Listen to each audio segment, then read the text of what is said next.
Welcome back, fellas, to another Fantasy Reign update. I've been grinding real hard trying to get a demo out so people can start playing it.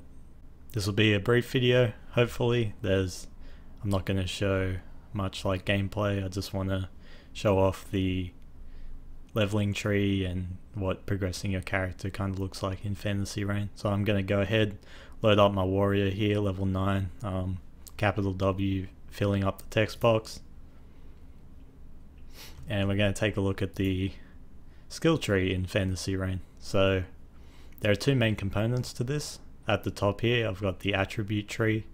I've got 8 points here. As this character's level 9, you get 1 point per level up.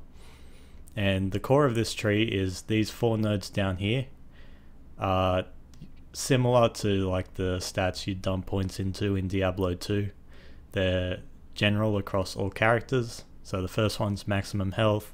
Here's mana. Of course, this could change in the future, but so it's max health, mana, attack damage, and attack speed. All of these are stats that are most likely useful for every character. And important thing here to realize for people who've played other action RPGs is that in Fantasy Reign, every skill is considered an attack. They're not divided between attack and spell. So attack damage and attack speed truly are relevant to probably every character you make, right? And so I'll start putting some points into here, and you should notice 2 things as I put points in. First of all, the stat you're getting is diminishing, so this kind of just encourages spreading out the points a little bit. And the other thing you'll notice is this bar is starting to increase, and once I hit 3 points, so I'll put that in max MP, once I hit 3 points here, you've noticed the bars kind of cross this first threshold, and it allows me to invest into this tiny skill tree up here. So this is just to make the basic leveling just a little bit more interesting, some choices along the road. This first point, the stats here are based on the class you're playing, so I'm playing the warrior, which is characterized by, you know, being a big meaty boy, armor, health, that kind of stuff, regen. So first one, max health plus 6 and armor plus 14% here. You can see that that's more valuable than these nodes, so pretty much whenever you're able to, you'll progress this tree. So I'll go ahead and put a few more points in, and then we'll see kind of the first fork in the road where we can make some choices here. Right at the top, we've got attack damage, just a big chunk of damage. Great point for leveling, you know, very general.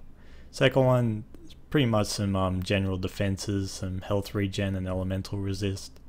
And the last one is specifically physical damage here with some bleed chance, so bleeding being a characteristic of the warrior. The top 2 here, you can see it's pretty much just offenses versus defenses.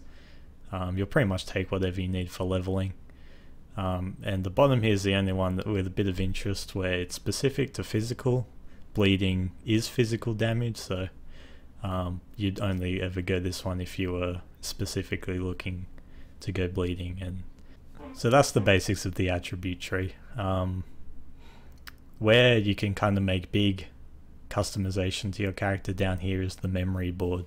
The memory board is unlocked after a certain quest quite early on, and once you've reached a certain character level, and by default you're given this middle section for free. You can kind of see that it's a 3x3 kind of grid here, and you can see a lot of it's locked behind a level requirement. So my character's only level 9, which only allows me access to this top one up here, which is currently empty.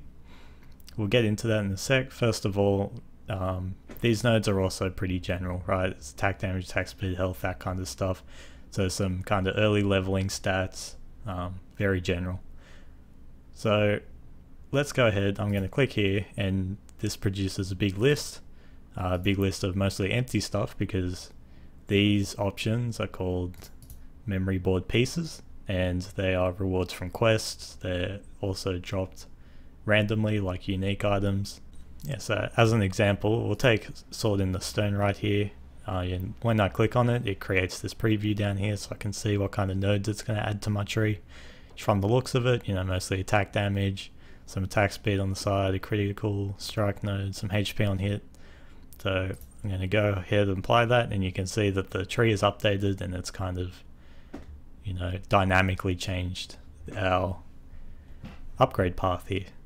And then as the top tree, I can like kind of put node points in. So I'll go to the center one. Usually the center node's going to be your big value node. So it's champion, gives attack damage, attack speed, great. Then, you know, I can just put points in, whatever.